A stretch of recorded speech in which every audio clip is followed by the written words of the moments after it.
In this video, we'll take a look at Redux middleware. We'll work with the Redux Thunk middleware package to implement async action creators. We will also use the Redux persist package to implement state persistence using local storage. Let's begin. One of the great features in Redux is that you're allowed to plug your own functionality between the time an action is dispatched and is received by the reducer. Such a function is known as a middleware because it lets you perform custom side effects at this middle stage, which can be incredibly useful. Let's see one example of middleware. In our project application, we are setting the initial value of our catalog state using a hard-coded object in the catalog reducer. As you can imagine, this is not how production apps work. In the real world, you would populate your store by fetching data from an API. Interaction with network-based resources such as APIs is pretty common and a standard practice. One way to do that is in your component. You could call the resource, and when it resolves successfully, you could then dispatch your action so that your store is hydrated with data from the resource.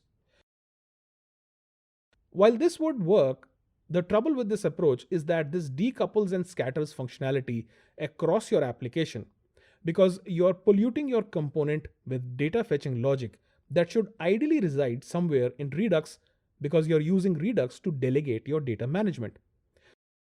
This also makes it hard to reuse the functionality elsewhere in the app. To centralize and organize data fetching and mutation logic, we built action creators. But our action creators are synchronous. When called, they return an action payload, which we then dispatch. If an action creator needs to pause in the middle so that it can query a network resource asynchronously, it needs to be able to actually dispatch the action directly when the network action's promise is resolved or rejected. Such action creators are known as async action creators. And this is where middleware comes into the picture. When an intent is dispatched using an action creator, we should use that opportunity to first query a network resource and, based on the outcome, dispatch a desired action. You're pausing the action asynchronously. This process is made easy using the Redux Thunk middleware package. A thunk is simply a function that returns another function. In our case, the thunk allows us to create asynchronous action creators that actually dispatch actions directly after performing a side effect, such as querying a network resource. So let's see Redux Thunk in action. Begin by downloading the project archive from the link given on the screen and set it up.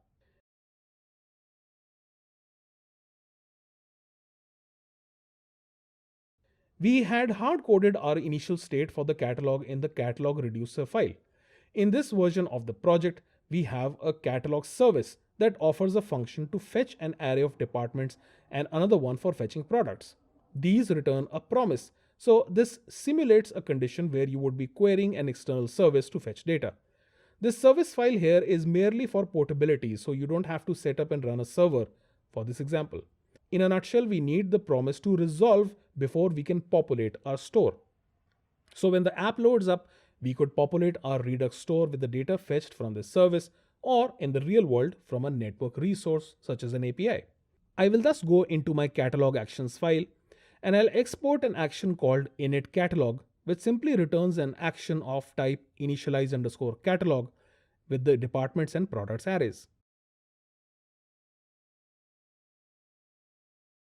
We can now go into our catalog reducer and create a case to handle this action where we would populate our departments and products arrays in the store.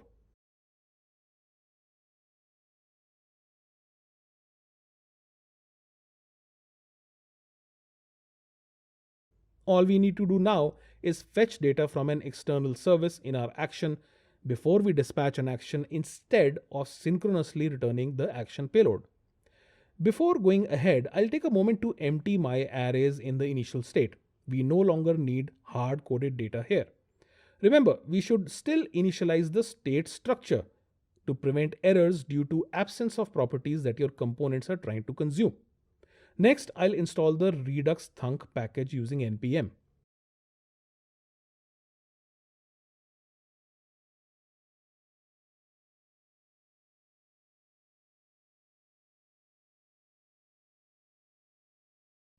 To use the Redux Thunk middleware, we'll go into our store/index.js file where I'll import the package first. We'll then import the apply middleware function from Redux, and in our create store statement, we'll add an invocation of apply middleware passing in the Redux Thunk package like so.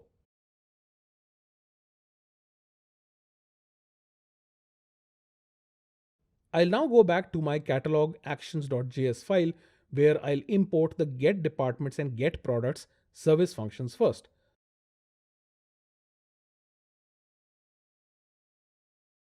Remember, both these functions return a promise which resolves with arrays of data. Now, to turn an action creator to an async action creator, it needs to be able to dispatch the actions directly. Since we are using Redux Thunk, we can modify the init catalog function to return a function that takes dispatch. This is a thunk, a function that returns another function. We now want to resolve both our service functions before we can dispatch the initialize catalog action. I can thus use promise.all to process multiple promises, and once they both resolve, we can actually dispatch the initialize catalog action directly, setting the data received from the service.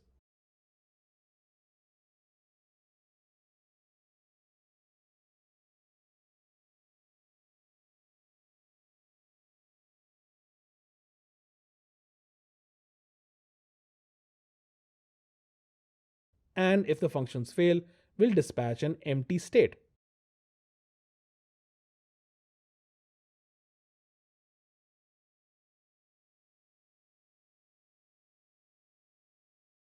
Now, to run this async action creator, I'll go into my app.js file where I'll bring useEffect and useDispatch from React and React Redux respectively. We will use the useEffect hook to dispatch the init catalog async action creator, and we want to run this only once when the app loads up, hence the empty array as the second argument. I'll now import init catalog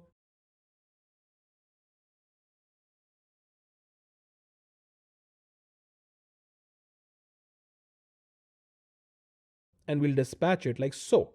That's it.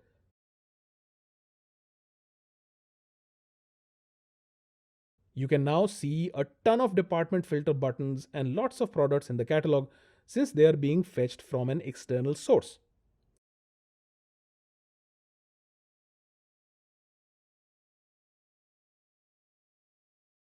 This is how Redux middleware works, and you can read more about it on this page. Okay, I have one last feature that I want to add to this project. We are getting data from an external service, we can add products to the cart, but when we refresh the page, our cart vanishes. This is because Redux is holding the state in memory. One way to add data persistence is to write a service that stores and fetches data from local storage. We are already using Redux Thunk, so the add to cart action could save data to local storage before mutating the store. And the initialization function can be modified to bring in the cart's data as well, because an async action creator can dispatch multiple actions as well. Fortunately, we also have a ton of community built plugins that come in handy. One such plugin is Redux Persist, which takes all this pain away and easily persists your store to local storage, among other options. Let's implement this in our app.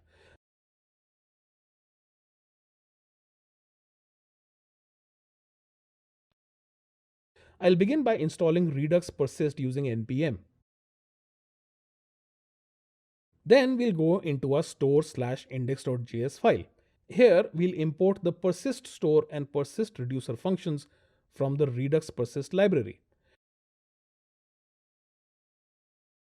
Additionally, we'll also import the storage adapter, which automatically defaults to local storage in a web browser. Remember, this library also works when you're building mobile apps using React Native. I'm now going to create a config object where we'll first set the key as shop cart. This key is used in local storage. Next, we'll add the storage adapter, and we'll also use a feature property called blacklist to exclude the catalog from persistence. Since we have implemented separation of data by domain, we only need to persist the contents of the cart and not the catalog, which is fetched from an external service. Hence, we can blacklist the catalog. Alternatively, you can also whitelist the cart for the same effect. Next, we'll create a persist reducer using the configuration and our root reducer. And we'll also create the store using this persisted reducer. This creates a version of our store that will be persisted automatically and hydrated from local storage. Now, when exporting out, we will export the store as well as something called persister, which uses the persist store function on the store we created earlier. Why did we do this? Let me show you. I'll go into the root index.js file now and we'll import a special component named persistGate from redux persist /integration /react. And we'll use it like so. This component delays the rendering of the app until such time the Redux store has been hydrated from local storage. We can also show a component such as a loading spinner while this happens. Here we have just set this to an h1 which says loading.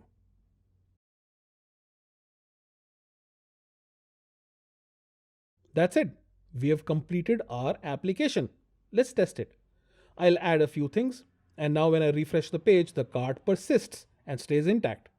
Any changes you make will also persist seamlessly.